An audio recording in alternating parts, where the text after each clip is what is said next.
Hi hello ಎಲ್ಲರಿಗೂ ನಮಸ್ಕಾರ. ಪ್ರಚಲಿತ ಘಟನೆಗಳಿಗೆ ಸಂಬಂಧಿಸಿದಂತೆ ಅದರ ಮುಂದುವರೆದ ಭಾಗ ಇಂದಿನ ತರಗತಿ ಆಗಿರುತ್ತದೆ. ಸೊ ಎಲ್ಲರಿಗೂ ಸ್ವಾಗತ ಕೋರುತ್ತಾ ಇಂದಿನ ತರಗತಿ ಸ್ಟಾರ್ಟ್ ಮಾಡೋಣ. ಸೊ ಮೊದಲ ಪ್ರಶ್ನೆ ಹೀಗಿದೆ: ಕೆಂಪು ಮತ್ತು ಹಳದಿ ಕನ್ನಡ ಧ್ವಜ ಯಾರ ಕಲ್ಪನೆಯಾಗಿತ್ತು? ಕೆಂಪು ಮತ್ತು ಹಳದಿ ಕನ್ನಡ ಧ್ವಜ ಯಾರ ಕಲ್ಪನೆಯಾಗಿತ್ತು? Option A M A. Ramamurthy, option B Ananthamurthy, option C Umabai Kundapur, option D Bellary Siddappa. So ಕೆಂಪು ಮತ್ತು ಹಳದಿ ಕನ್ನಡ ಧ್ವಜ ಯಾರ ಕಲ್ಪನೆಯಾಗಿದೆ? ಇದಕ್ಕೆ ಸರಿಯಾದ ಉತ್ತರ ಎಂ.ಎ. ರಾಮಮೂರ್ತಿ. ಎಂ.ಎ. ರಾಮಮೂರ್ತಿ ಸರಿಯಾದ ಉತ್ತರವಾಗಿದೆ. ನಮ್ಮ ಕನ್ನಡ ಧ್ವಜವನ್ನು ನೀವು ನೋಡಿರುತ್ತೀರ. ಮೇಲೆ ಹಳದಿ ಮತ್ತು ಕೆಳಗೆ ಕೆಂಪು ಬಣ್ಣವನ್ನು ಹೊಂದಿರುತ್ತದೆ. ಸೊ ಈ ಕೆಂಪು ಬಣ್ಣ ಧೈರ್ಯ ಮತ್ತು ಅಭಿವೃದ್ಧಿಯನ್ನು ಸೂಚಿಸಿದರೆ, ಹಳದಿ ಬಣ್ಣ ಶಾಂತಿ ಮತ್ತು ಆರೋಗ್ಯಕರವಾದ ಸಮಾಜವನ್ನು ಸೂಚಿಸುತ್ತದೆ. ಈ ಕೆಂಪು ಮತ್ತು ಹಳದಿ ಕಲ್ಪನೆ ಹೆಂಗೆ ಮೂಡ್ತು ಅಂದರೆ 1965ರಲ್ಲಿ. ಸೊ 1965ರಲ್ಲಿ ಎಂ.ಎ. ರಾಮಮೂರ್ತಿಯವರು ಕನ್ನಡ ಪಕ್ಷವನ್ನು ಸ್ಥಾಪಿಸ್ತಾರೆ. 1965ರಲ್ಲಿ ಎಂ.ಎ. ರಾಮಮೂರ್ತಿಯವರು ಕನ್ನಡ ಪಕ್ಷವನ್ನು ಸ್ಥಾಪಿಸ್ತಾರೆ. ಸೊ ಅದರ ಸವಿ ನೆನಪಿಗಾಗಿ ಅವರು ಈ ಚಿಹ್ನೆಯನ್ನು ಬಳಸಿರ್ತಾರೆ. ಕನ್ನಡ ಪಕ್ಷವನ್ನು ಸ್ಥಾಪಿಸುವ ಸಲುವಾಗಿ ಅವರು ಈ ಚಿಹ್ನೆಯನ್ನು ಬಳಸಿರ್ತಾರೆ. ಅದರ ಸವಿ ನೆನಪಿಗಾಗಿ ಈ ನಮ್ಮ ಧ್ವಜವನ್ನು ಕರ್ನಾಟಕದ ಧ್ವಜವಾಗಿ ಸ್ವೀಕರಿಸಲಾಯಿತು ಅಂಥೇಳಿ ಹೇಳ್ಬೋದು. ಸೊ ನೆಕ್ಸ್ಟ್ ಪ್ರಶ್ನೆ: ಕರ್ನಾಟಕದ ಯಾವ ಜಿಲ್ಲೆಯಲ್ಲಿ ರಂಗನತಿಟ್ಟು ಪಕ್ಷಿಧಾಮವಿದೆ? ಕರ್ನಾಟಕದ ಯಾವ ಜಿಲ್ಲೆಯಲ್ಲಿ Ranganathittu ಪಕ್ಷಿಧಾಮವಿದೆ? Option A Dakshina Kannada, option B Uttara Kannada, option C Mandya, option D Kodagu. So Ranganathittu ಪಕ್ಷಿಧಾಮ ಇರುವಂತಹ ಜಿಲ್ಲೆ ಯಾವುದು? ಸೊ ಇದಕ್ಕೆ ಸರಿಯಾದ ಉತ್ತರ ಮಂಡ್ಯ. ಮಂಡ್ಯದಲ್ಲಿ ರಂಗನತಿಟ್ಟು ಪಕ್ಷಿಧಾಮವನ್ನು ನಾವು ಕಾಣ್ಬೋದು.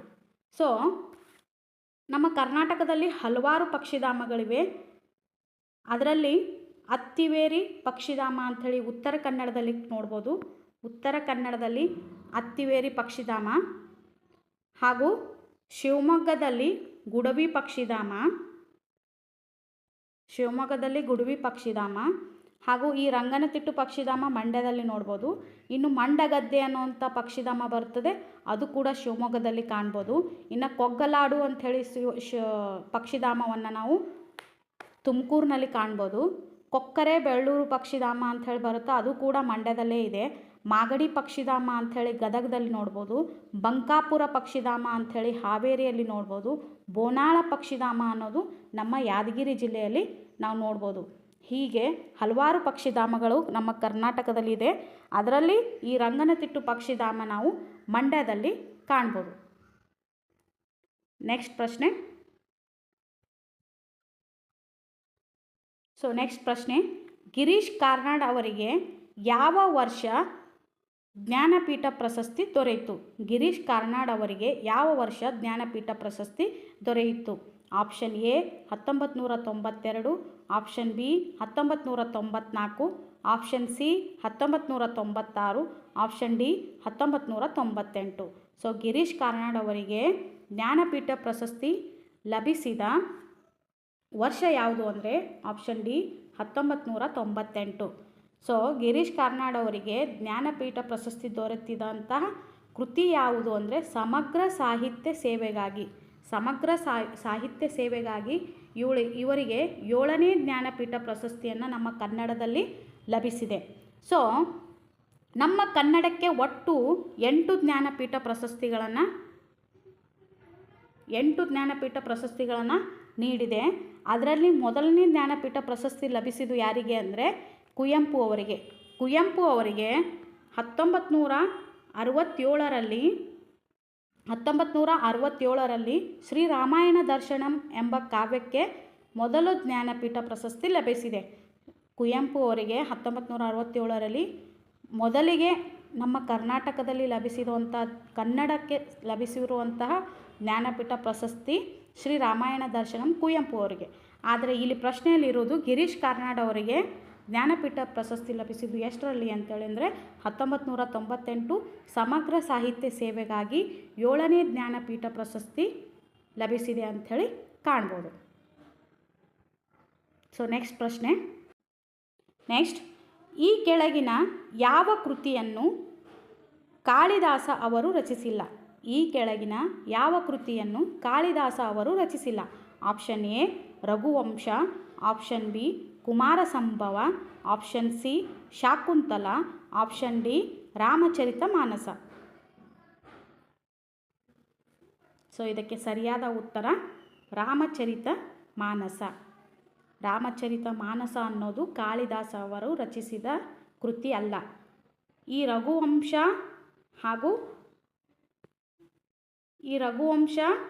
ಕುಮಾರ ಸಂಭವ, ಶಾಕುಂತಲ ಅನ್ನೋದು ಕಾಳಿದಾಸರವರು ರಚಿಸಿದ ಕೃತಿಯಾಗಿದೆ. ರಾಮಚರಿತ ಮಾನಸ ಇದು ತುಳಸಿದಾಸರು ರಚಿಸಿದ ಕೃತಿಯಾಗಿದೆ. ಹಾಗಾಗಿ ರಾಮಚರಿತ ಮಾನಸ ಇದು ಕಾಳಿದಾಸ ಅವರ ಕೃತಿ ಅಲ್ಲ. ನೆಕ್ಸ್ಟ್ ಪ್ರಶ್ನೆ.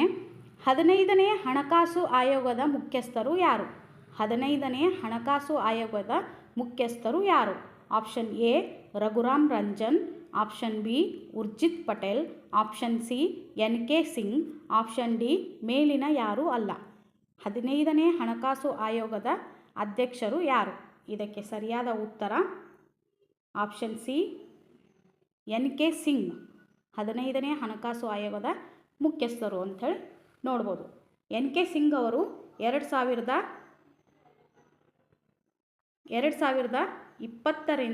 25ರ ಕಾಲಾವಧಿ ತನಕ ಈ ನಮ್ಮ 15ನೇ ಹಣಕಾಸು ಆಯೋಗದ ಅಧ್ಯಕ್ಷರಾಗಿ NK ಸಿಂಗ್ ಅವರು ಕಾಣ್ಬೋದು. ಇನ್ನು 16ನೇ ಹಣಕಾಸು ಆಯೋಗದ ಅಧ್ಯಕ್ಷರಾಗಿ ಅರವಿಂದ್ ಪಣಗರಿಯಾ ಅಂಥೇಳಿದ್ದಾರೆ. 16ನೇ ಹಣಕಾಸು ಆಯೋಗದ ಅಧ್ಯಕ್ಷರಾಗಿ ಅರವಿಂದ್ ಪಣಗರಿಯಾ ಅನ್ನೋರು ಮುಂಚಿತವಾಗಿಯೇ ಆಯ್ಕೆಯಾಗಿದ್ದಾರೆ. ಇದು ನಮ್ಮ ಭಾರತಕ್ಕೆ ಸಂಬಂಧಪಟ್ಟರೆ. ಇನ್ನು ಕರ್ನಾಟಕದಲ್ಲಿ ಅಂದರೆ ರಾಜ್ಯ ಹಣಕಾಸು ಆಯೋಗದ ಇವರು ಕೇಂದ್ರ ಹಣಕಾಸು ಆಯೋಗದ ಸಚಿವರಾದರೆ, ರಾಜ್ಯ ಹಣಕಾಸು ಆಯೋಗದ 5ನೇ ಹಣಕಾಸು ಆಯೋಗದ ಅಧ್ಯಕ್ಷರು ಯಾರಿದ್ದಾರೆ ಅಂದರೆ ಸಿ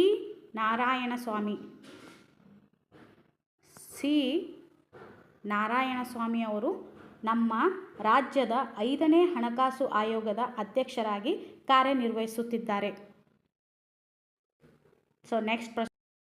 ಸೊ ನೆಕ್ಸ್ಟ್ ವಿಶ್ವವಿಖ್ಯಾತ ಚೆನ್ನಕೇಶವ ದೇವಾಲಯ ಎಲ್ಲಿದೆ? ವಿಶ್ವವಿಖ್ಯಾತ ಚೆನ್ನಕೇಶವ ದೇವಾಲಯ ಎಲ್ಲಿದೆ? Option A Belur, option B Gadag, option C Gulbarga, option D Tumakuru. So ವಿಶ್ವವಿಖ್ಯಾತ ಚೆನ್ನಕೇಶವ ದೇವಾಲಯ ಎಲ್ಲಿದೆ? ಇದಕ್ಕೆ ಸರಿಯಾದ ಉತ್ತರ ಬೇಲೂರಿನ ಚೆನ್ನಕೇಶ್ವರ ದೇವಾಲಯ ಅಂಥೇಳಿ ನಾವು ಕಾಣ್ಬೋದು. ಸೊ ನೆಕ್ಸ್ಟ್ ಪ್ರಶ್ನೆ. ಕೆಳಗಿನ ಯಾವ ರಾಜ್ಯದ ಮೂಲಕ ಕಾವೇರಿ ಹರಿಯುವುದಿಲ್ಲ? ಕೆಳಗಿನ ಯಾವ ರಾಜ್ಯದ ಮೂಲಕ ಕಾವೇರಿ ಹರಿಯುವುದಿಲ್ಲ? Option A Puducherry, option B Kerala, option C Tamil Nadu, option D Andhra Pradesh. So ಈ ರಾಜ್ಯಗಳಲ್ಲಿ ಯಾವ ರಾಜ್ಯದ ಮೂಲಕ ಕಾವೇರಿ ನದಿ ಹರಿಯುವುದಿಲ್ಲ? ಸೊ ಇದಕ್ಕೆ ಸರಿಯಾದ ಉತ್ತರ ಆಪ್ಷನ್ ಡಿ ಆಂಧ್ರ ಪ್ರದೇಶ್. ಆಂಧ್ರ ಪ್ರದೇಶದ ಮೂಲಕ ಕಾವೇರಿ ನದಿ ಹರಿಯುವುದಿಲ್ಲ. ನಾನು ಹಿಂದಿನ ಕ್ಲಾಸ್ನಲ್ಲಿ ಹೇಳಿದ್ದೆ, ಕಾವೇರಿ ನದಿಯನ್ನು ನಾವು ದಕ್ಷಿಣದ ಗಂಗೆ ಅಂಥೇಳಿ ಕರಿತೀವಿ. ಯಾವ ನದಿಯನ್ನು ನಾವು ದಕ್ಷಿಣದ ಗಂಗೆ ಅಂಥೇಳಿ ಕರಿತೀವಿ ಅಂಥೇಳಿ ಪ್ರಶ್ನೆ ಆಗಿತ್ತು ಒಂದು ಸಾರಿ. ಸೊ ಇದಕ್ಕೆ ಸರಿಯಾದ ಉತ್ತರ ಕಾವೇರಿ ನದಿ. ಕಾವೇರಿ ನದಿಯನ್ನು ನಾವು ದಕ್ಷಿಣದ ಗಂಗೆ ಅಂತ ಹೇಳಿ ಕರಿತೀವಿ. ಅದರ ಜೊತೆಗೆ ಜೀವನದಿ, ನಮ್ಮ ಕರ್ನಾಟಕದ ಜೀವನದಿ ಕಾವೇರಿ ಅಂತಲೂ ಕೂಡ ಕರಿತೀವಿ. ಈ ಕಾವೇರಿ ನದಿ ಉಗಮ ಸ್ಥಾನ ಆಗೋದು ಯಾವುದು ಅಂತಂದರೆ ಕೊಡಗು ಜಿಲ್ಲೆಯ ತಳಕಾವೇರಿ ಎಂಬ ಸ್ಥಳದಲ್ಲಿ ಕಾವೇರಿ ನದಿ ಉಗಮ ಸ್ಥಾನವಾಗುತ್ತೆ. ಕೊಡಗು ಜಿಲ್ಲೆ ತಳಕಾವೇರಿ. ಈ ಕಾವೇರಿ ನದಿ ಏನು ಮಾಡುತ್ತೆ ಅಂದರೆ ಕೇರಳ ತಮಿಳುನಾಡಿನ ಮೂಲಕ ಪೂರ್ವಾಭಿಮುಖವಾಗಿ ಹರಿಯುವಂಥ ನದಿಯಾಗಿದೆ. ಪೂರ್ವಾಭಿಮುಖವಾಗಿ ಹರಿಯುವಂಥ ನದಿಗಳು ಹಾಗೂ ಪಶ್ಚಿಮಾಭಿಮುಖವಾಗಿ ಹರಿಯುವ ನದಿಗಳು ಅಂಥೇಳಿ ನೋಡ್ಬೋದು. ಈ ಕಾವೇರಿ ನದಿ ಪೂರ್ವಾಭಿಮುಖವಾಗಿ ಹರಿದು ಕೊನೆಯಲ್ಲಿ ಬಂಗಾಳ ಕೊಳ್ಳಿಯನ್ನು ಸೇರುತ್ತದೆ. ಸೊ ಇದಕ್ಕೆ ಸರಿಯಾದ ಉತ್ತರ ಆಂಧ್ರ ಪ್ರದೇಶ್. ಇನ್ನು ನೆಕ್ಸ್ಟ್ ಪ್ರಶ್ನೆ. ಯಾವ ಗ್ರಹವನ್ನು ಕೆಂಪು ಗ್ರಹ ಎಂದು ಕರೆಯುತ್ತಾರೆ? ಯಾವ ಗ್ರಹವನ್ನು ಕೆಂಪು ಗ್ರಹ ಎಂದು ಕರೆಯುತ್ತಾರೆ? ಆಪ್ಷನ್ ಎ ಮಂಗಳ, ಆಪ್ಷನ್ ಬಿ ಬುಧ, ಆಪ್ಷನ್ ಸಿ ಗುರು, ಆಪ್ಷನ್ ಡಿ ಶುಕ್ರ. ಯಾವ ಗ್ರಹವನ್ನು ನಾವು ಮಂಗಳ ಗ್ರಹ ಅಂಥೇಳಿ ಕರಿತೀವಿ? ಸೊ ಇದಕ್ಕೆ ಸರಿಯಾದ ಉತ್ತರ ಮಂಗಳ. ಯಾವ ಗ್ರಹವನ್ನು ನಾವು ಕೆಂಪು ಗ್ರಹ ಅಂಥೇಳಿ ಕರಿತೀವಿ ಅಂದರೆ ಮಂಗಳ ಗ್ರಹವನ್ನು ನಾವು ಕೆಂಪು ಗ್ರಹ ಅಂಥೇಳಿ ಕರಿತೀವಿ. ಸೊ ಒಟ್ಟು ಗ್ರಹಗಳು ಎಷ್ಟು ಅಂದರೆ 8 ಗ್ರಹಗಳನ್ನು ನಾವು ನೋಡ್ಬೋದು. ಅದರಲ್ಲಿ ಸೂರ್ಯನಿಗೆ ಸಮೀಪವಾದ ಗ್ರಹ ಯಾವುದು ಅಂದರೆ ಅದು ಬುಧ ಗ್ರಹ. ಸೂರ್ಯನಿಗೆ ಅತಿ ಸಮೀಪವಾದ ಗ್ರಹವನ್ನು ನಾವು ಬುಧ ಗ್ರಹ ಅಂಥೇಳಿ ಕರಿತೀವಿ. ಮಂಗಳ ಗ್ರಹಕ್ಕೆ ನಾವು ಏನಂತ ಕರಿತೀವಿ ಅಂದರೆ ಅಂಗಾರಕ ಗ್ರಹ ಅಂಥೇಳಿನೂ ಕರಿತೀವಿ, ಕುಜ ಗ್ರಹ ಅಂಥೇಳಿನೂ ಕರಿತೀವಿ, ಆಮೇಲೆ ಕಿತ್ತಳೆ ಗ್ರಹ ಅಂಥೇಳಿ ಕರಿತೀವಿ. ಸೊ ಹಿಂದಿನ ಪರೀಕ್ಷೆಯಲ್ಲಿ ಕೇಳಿರುವಂಥ ಪ್ರಶ್ನೆ ಕಿತ್ತಳೆ ಗ್ರಹ ಅಂಥೇಳಿ ನಾವು ಕರೆಯುವಂಥ ಗ್ರಹ ಯಾವುದು ಅಂಥೇಳಿ ಪ್ರಶ್ನೆ ಆಗಿತ್ತು. ಕಿತ್ತಳೆ ಗ್ರಹ ಅಂಥೇಳಿ ನಾವು ಯಾವ ಗ್ರಹಕ್ಕಂತ ಕರಿತೀವಿ ಅಂಥೇಳಿ ಪ್ರಶ್ನೆ ಆಗಿತ್ತು. ಸೊ ಇದಕ್ಕೆ ಸರಿಯಾದ ಉತ್ತರ ಮಂಗಳ ಗ್ರಹ. ಈ ಮಂಗಳ ಗ್ರಹಕ್ಕೆ ಕಿತ್ತಳೆ ಗ್ರಹ ಅಂತಲೂ ಕರಿತೀವಿ, ಕುಜ ಗ್ರಹನೂ ಅಂಥೇಳಿ ಕರಿತೀವಿ, ಅಂಗಾರಕ ಗ್ರಹ ಅಂತಲೂ ಕರಿತೀವಿ, ಹಾಗೂ ಕೆಂಪು ಗ್ರಹ ಅಂಥೇಳಿ ಕರಿತೀವಿ. ಸೊ ಮಂಗಳ ಗ್ರಹಕ್ಕೆ ಇಷ್ಟೆಲ್ಲ ಹೆಸರುಗಳಿಂದ ಕರಿತೀವಿ. ಸೊ ಬುಧ ಗ್ರಹವನ್ನು ನಾವು ಸೂರ್ಯನಿಗೆ ಸಮೀಪವಾದ ಗ್ರಹ ಅಂಥೇಳಿ ಕರಿತೀವಿ, ಬುಧ ಗ್ರಹ. ಇನ್ನು ಗುರು ಗ್ರಹ ಅಂಥೇಳಿ ಯಾವುದು ಗ್ರಹ ಕರಿತೀವಿ ಅಂದರೆ ಗ್ರಹಗಳಲ್ಲಿಯೇ ಅತಿ ದೊಡ್ಡ ಗ್ರಹ ಯಾವುದು ಅಂದರೆ ಗುರು ಗ್ರಹ. ಸೊ ಗ್ರಹಗಳಲ್ಲೇ ಅತಿ ದೊಡ್ಡ ಗ್ರಹ ಅಂಥೇಳಿ ನಾವು ಗುರು ಗ್ರಹನ ಕರಿತೀವಿ. ಇನ್ನು ಶುಕ್ರ ಗ್ರಹಕ್ಕೆ ನಾವು ಅವಳಿ ಗ್ರಹ ಅಂಥೇಳಿ ಕರಿತೀವಿ. ಭೂಮಿಯ ಅವಳಿ ಗ್ರಹ ಯಾವುದು ಅನ್ನೋ ಕೂಡ ಪ್ರಶ್ನೆ ಆಗಿತ್ತು. ಸೊ ಭೂಮಿಯ ಅವಳಿ ಗ್ರಹ ಅಂಥೇಳಿ ನಾವು ಶುಕ್ರ ಗ್ರಹಕ್ಕೆ ಕರಿಬೋದು. ಭೂಮಿಯ ಅವಳಿ ಗ್ರಹ ಅಂಥೇಳಿ ಶುಕ್ರ ಗ್ರಹಕ್ಕೆ ಕರಿತೀವಿ. ಆಮೇಲೆ ಈ ಶುಕ್ರ ಗ್ರಹಕ್ಕೆ ಬೆಳ್ಳಿ ಚುಕ್ಕಿ ಹಾಗೂ ಮುಂಜಾನೆಯ ನಕ್ಷತ್ರ ಅಂಥೇಳಿ ಕರಿತೀವಿ. ಶುಕ್ರ ಗ್ರಹಕ್ಕೆ ಏನಂತ ಕರಿತೀವಿ ಅಂದರೆ ಬೆಳ್ಳಿ ಚುಕ್ಕಿ, ಮುಂಜಾನೆಯ ನಕ್ಷತ್ರ, ಅತೀ ಪ್ರಕಾಶಮಾನವಾದ ಗ್ರಹ ಅಂಥೇಳಿ ಕರಿತೀವಿ. ಹಿಂದಿನ ಪರೀಕ್ಷೆಯಲ್ಲಿ ಅತಿ ಪ್ರಕಾಶಮಾನವಾದ ಗ್ರಹ ಯಾವುದು ಅಂಥೇಳಿ ಪ್ರಶ್ನೆ ಆಗಿತ್ತು. ಸೊ ಅದಕ್ಕೆ ಸರಿಯಾದ ಉತ್ತರ ಶುಕ್ರ ಗ್ರಹ. ಶುಕ್ರ ಗ್ರಹಕ್ಕೆ ಅತಿ ಪ್ರಕಾಶಮಾನವಾದ ಗ್ರಹ, ಮುಂಜಾನೆಯ ನಕ್ಷತ್ರ, ಬೆಳ್ಳಿ ಚುಕ್ಕಿ ಅಂಥೇಳಿ ಕರಿತೀವಿ. ಸೊ ಇದಕ್ಕೆ ಸರಿಯಾದ ಉತ್ತರ ಮಂಗಳ ಗ್ರಹ. ನೆಕ್ಸ್ಟ್ ಪ್ರಶ್ನೆ. ಕುವೆಂಪು ಅವರಿಗೆ ಭಾರತ ಸರ್ಕಾರ ಯಾವಾಗ ಪದ್ಮವಿಭೂಷಣ ಪ್ರಶಸ್ತಿ ಲಭಿಸಿದೆ? ಕುವೆಂಪು ಅವರಿಗೆ ಭಾರತ ಸರ್ಕಾರ ಯಾವಾಗ ಪದ್ಮವಿಭೂಷಣ ಪ್ರಶಸ್ತಿ ದೊರೆತಿದೆ?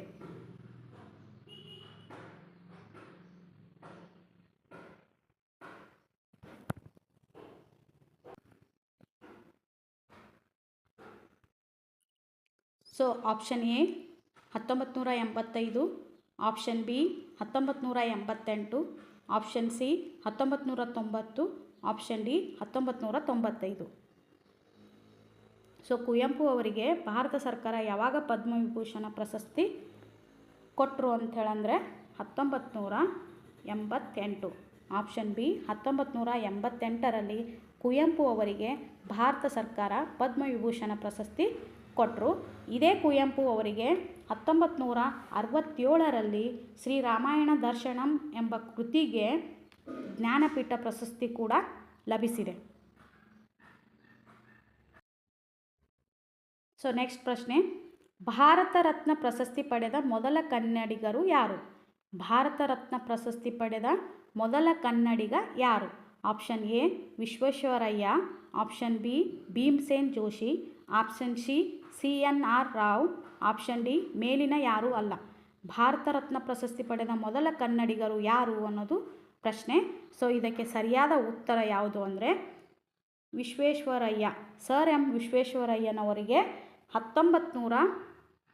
1955ರಲ್ಲಿ ಭಾರತ ರತ್ನ ಪ್ರಶಸ್ತಿಯನ್ನು ಲಭಿಸಿದೆ. ಸರ್ ಎಂ ವಿಶ್ವೇಶ್ವರಯ್ಯನವರಿಗೆ 1955ರಲ್ಲಿ ಭಾರತ ರತ್ನ ಪ್ರಶಸ್ತಿ ಪಡೆದ ಮೊದಲ ಕನ್ನಡಿಗರು ಅಂಥೇಳಿ ಹೇಳ್ಬೋದು.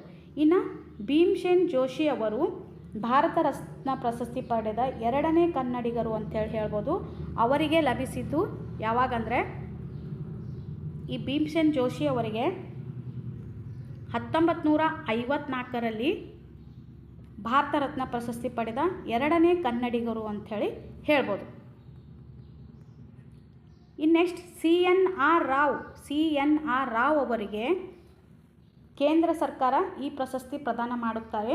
CNR ರಾವ್ ಅವರಿಗೆ 2014ರಲ್ಲಿ CNR ರಾವ್ ಅವರು ಈ ಭಾರತ ರತ್ನ ಪ್ರಶಸ್ತಿ ಪಡೆದ ಮೂರನೇ ಕನ್ನಡಿಗರು ಅಂಥೇಳಿ ಹೇಳ್ಬೋದು. ಸೊ ಮೊದಲನೇ ಕನ್ನಡಿಗರು ಯಾರು ಅಂದರೆ ವಿಶ್ವೇಶ್ವರಯ್ಯನವರು, ಎರಡನೇದವರು ಯಾರು ಅಂದರೆ ಭೀಮ್ಸೆನ್ ಜೋಶಿ.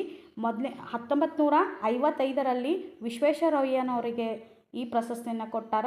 ಆಮೇಲೆ 1954ರಲ್ಲಿ ಭೀಮ್ಸೆನ್ ಜೋಶಿ ಅವರು ಈ ಪ್ರಶಸ್ತಿ ಲಭಿಸಿದೆ. ಆಮೇಲೆ CNR ರಾವ್ ಅವರಿಗೆ 2014ರಲ್ಲಿ ಈ ಪ್ರಶಸ್ತಿ ಲಭಿಸಿದೆ. ಹಾಗಾಗಿ ಭಾರತ ರತ್ನ ಪ್ರಶಸ್ತಿ ಪಡೆದ ಈ ಮೂರು ಜನರಿಗೆ ಯಾವ್ಯಾವ ಇಸ್ವಿಯಲ್ಲಿ ಕೊಟ್ಟಿದ್ದಾರೆ ಅನ್ನೋದನ್ನು ಸರಿಯಾಗಿ ಓದ್ಕೊಳ್ಬೇಕು. ಸೊ ನಾ ಇಲ್ಲಿಯವರೆಗೂ 10 ಪ್ರಶ್ನೆಗಳನ್ನು ನಿಮ್ಮ ಎದುರಿಗೆ ಚರ್ಚೆ ಮಾಡಿದ್ದೀನಿ. ಸೊ ಈ 10 ಪ್ರಶ್ನೆಗಳು ತುಂಬ ಇಂಪಾರ್ಟೆಂಟ್ ಆದ ಪ್ರಶ್ನೆಗಳೇ ಆಗಿವೆ. ಹಾಗಾಗಿ ಮತ್ತೆ ಮುಂದಿನ ತರಗತಿಯಲ್ಲಿ ಮತ್ತೆ 10 ಪ್ರಶ್ನೆಗಳನ್ನು ತಂದು ನಿಮ್ಮ ಎದುರಿಗೆ ಚರ್ಚೆ ಮಾಡ್ತೀನಿ. ಸೊ ಇಲ್ಲಿಯವರೆಗೂ ನನ್ನ ತರಗತಿ ವೀಕ್ಷಣೆ ಮಾಡಿದ ಎಲ್ಲರಿಗೂ ಧನ್ಯವಾದಗಳು. ನನ್ನ ತರಗತಿ ನಿಮಗೆ ಲೈಕ್ ಆದರೆ ಪ್ಲೀಸ್ ಲೈಕ್ ಮಾಡಿ, ಶೇರ್ ಮಾಡಿ, ಕಮೆಂಟ್ ಮಾಡಿ, ಹಾಗೂ ಮರೆಯದೆ ಸಬ್ಸ್ಕ್ರೈಬ್ ಮಾಡ್ಕೊಳ್ಳಿ. ನಿಮ್ಮೆಲ್ಲರ ಪ್ರೀತಿ ವಿಶ್ವಾಸ ನನ್ನ ಚಾನಲ್ ಮೇಲೆ ಸಬ್ಸ್ಕ್ರೈಬ್ ಹಾಗೂ ಶೇರ್ ಮಾಡುವ ಮುಖಾಂತರ ವ್ಯಕ್ತಪಡಿಸಬಹುದು. ಸೊ ನೀವೆಲ್ಲರೂ ಇಲ್ಲಿಯವರೆಗೂ ನನ್ನ ತರಗತಿ ಕೇಳಿದಕ್ಕಾಗಿ ತುಂಬ ಹೃದಯದ ಧನ್ಯವಾದಗಳು. Thank you so much.